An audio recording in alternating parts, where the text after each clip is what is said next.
여기에 보이냐고 네가 그랬으니까 거기서 알론 뒤에라 양반다 말에 시야 디마 나자래 벌로 시야리 어공로 비로 예버리어 유고 방파이 알론 뒤에라 양반다 말에로 비로 저노တခုလေး 벌로 네네리တောင်းပန် 시야리 ရှိပါတယ် ဘာလို့လဲ ဆိုတော့ ကျွန်တော်တို့က ည အစီအစဉ် ဟိုမှာ ရှိတော့ ကျွန်တော် ဒီလိုမျိုး ကြီး အပြဲကြီး တွေ ဝက်လာတော့ နားလည်း ပြေးကြပါလို့ အားလုံးကို မြတ်တာ ရက်ခံပါတယ် ကျွန်တော် အားလည်း လာပါတယ် ဆိုတော့ ဘာပေါ့နော် ပထမဆုံး သဘော အနေနဲ့ အားလုံးလည်း ရတဲ့ တခြင်းလေးလည်း ဖြစ်မထင်နဲ့ ကျွန်တော်တို့ ရဲဘော်တွေလည်း ရမှာပါ ဆိုတော့ ကျွန်တော် မဖြစ်တော့ ဆိုရင် ဒီချိန်မှာ ဒီ Christmas ရာသီမှာ ဆိုရင် ကျွန်တော် ရွာမှာ ပေါ့နော် ကျွန်တော် ဟိုမှာ ဒီမှာ နေတဲ့ ချိန် အမေတို့ ရှိတဲ့ ရွာ သွားပြီးတော့ ကျွန်တော်တို့ Christmas ကို ကျင်းပတယ် အဖွဲ့အစည်းနဲ့ ဟွာတွေနဲ့ မဟုတ်ဘဲနဲ့ ကျွန်တော်တို့ မိသားစု ပေါ့နော် မိသားစု လေး ကျွန်တော်တို့ ဒီ Christmas ကျင်းပကြတယ် အဲ့ဒီဟာလေးကို အရန် တတိယ ပေါ့နော် ဒီတော့ အမေနဲ့ အတူ Christmas အဲ့လို ကျင်းပခွင့် ရတယ် ပေါ့နော် အဲ့ဒါလေး အဖတ်ရပြီးတော့ ကျွန်တော် December လ ဆိုတဲ့ တခြင်းလေး ကျွန်တော် ဆိုပြချင်ပါတယ် အားလုံး like ဆိုပေးကြဖို့လဲ မြတ်တာ ရခံပါတယ် ပြီးတော့ ရှိသေးတယ် ကျွန်တော် တခြင်းတိုင်း ကျွန်တော် တခြင်းတွေလည်း ကျွန်တော် တခြင်းတွေပဲ အလွတ်ရတယ် ကျန်တဲ့ တခြင်းဆို ကျွန်တော် တော်တော်များများ အလွတ်မရတာများတယ် စာသားလေး ကြီး ဆိုတာပဲ လို့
မွန်ကြမယ်နော်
ဆောင်ရလေးတများတို့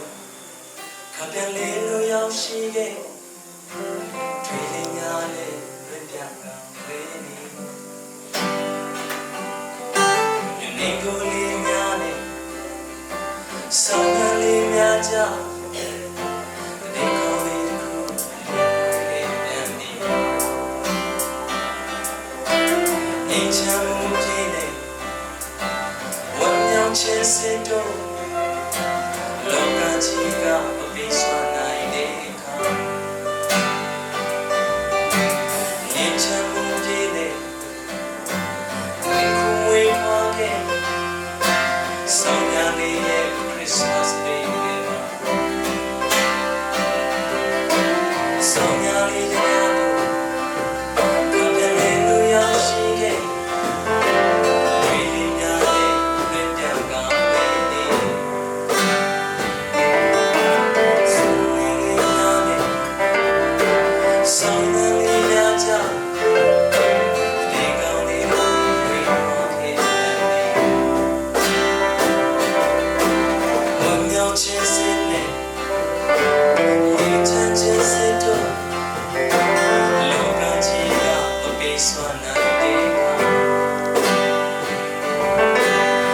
ချမ်းမှုပြည့်တဲ့အချစ်ခုမွေးဖွားခဲ့ဆောင်းရလေးရဲ့ Christmas Day